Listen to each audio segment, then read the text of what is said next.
I'm here in Cannes with Cecilia Wogan-Silva, the head of creative agency relations at Google, to talk a little bit about developing creative ideas. And in digital, speed is of essence. Speed is absolutely critical in this market. I mean, I think now is the time where you have to be able to act on insights that are today, not 6 months old, because consumers are changing their minds so quickly. Does this mean that the planning process needs to be longer beforehand? I think planning is a really critical part of the ad process, in that we can never flush that part of the process. But it has to happen based on real-time data inputs as fast as possible. We've got to be able to test and iterate against what we think we know, rather than spending 12 months trying to perfect the perfect strategy, because it's going to be outdated. So it's reactive planning. That's right. And is this in part because consumers are changing their behavior so quickly? That's right, and also because they're looking for different types of experiences in different places, and I don't think that you can plan for a single experience. What are the keys to bringing creative into digital? Or what are the secrets for it? I mean, I think that obviously it's about a willingness to collaborate. I think that this is an era in which collaboration is sort of the be-all, end-all. We see it with the rise in momentum around social, obviously, and there has to be a certain amount of willingness to share your ideas and learn from others, and that requires a certain amount of vulnerability. So I think that is actually fundamental. That means being able to turn around in your chair in your office, sitting among a few peers, and say, what do you think about my ideas, and how can we move this forward so that you can move as quickly as possible. I think the other elements for success are prolific is better, more small ideas to create momentum. So bite-sized bits. Right, exactly.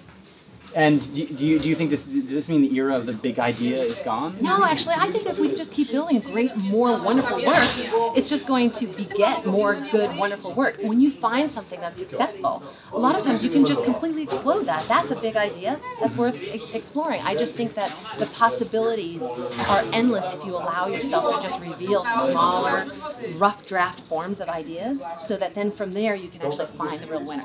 So you've had experience inside agencies. You're now inside Google.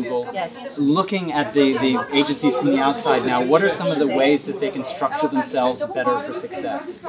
Oh, we hear all the time, we're knocking down silos. And I hear architectural plans of knocking down silos and walls, and that's really great. But I mean, it really means, I go back to this point of vulnerability. I mean, I think every person who's been in the industry at least 5 years or more better stop and say, what do I know about what my peers are doing? And at Google, we have a philosophy, which is you never lunch alone. And I sit down next to some people who work on things I've never heard of 5 years into my job. And I would encourage agencies to think a lot about how they can actually create that dialogue right within their own organization and insist upon it, because I think that that's really key. Yes, architecturally, I believe in the superpod. I believe in bringing all of the people who have a relevant interest in an important project together. You are anti-silo. I mean, obviously anti-silo. I don't really care where you put the walls, but I really believe that goes way beyond just an org chart, and it goes way beyond just walls. It goes into conversation. It's a culture. It's a culture of conversation that's going to move forward. Absolutely. And I think the other thing is that you do also need to create an environment in which ideas are being showcased at all times, so that people can build on each other's work. And that means literally like a public forum for being able to show your early ideas and others can have. What is the biggest hindrance that you've seen for creatives? Making this transition, what are the... You know, I'm going to have to go back to the cliche about the creative business, and that is, it's filled with personalities that have ego and insecurity. They go hand in hand in the business. And so I think the hindrance comes when you're afraid that your ego is going to be hurt because your work isn't up to snuff, or somehow you're going to be criticized in some way. I really believe in the importance of finding out what you're not good at and finding out how else you can grow, and that's what great collaboration does for you. It just requires a whole hell of a lot of trust, and that's something that's not necessarily a natural part of the creative process, not just among one another within an agency, but among clients too. We've all been burned in that way. So I think that we need to really open ourselves up and figure out how to trust one another to really get the best ideas to market. Okay, so don't lunch alone. Don't lunch alone. Knock down some walls. Talk to people you don't know.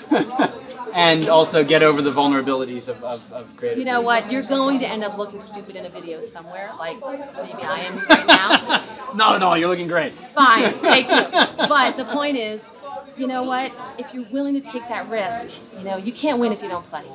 Right. Take the risk. It's worth it. Ultimately, your great work, you should believe in your own great work, and it will rise to the top. Excellent. Okay. Thank you very much. Thank you.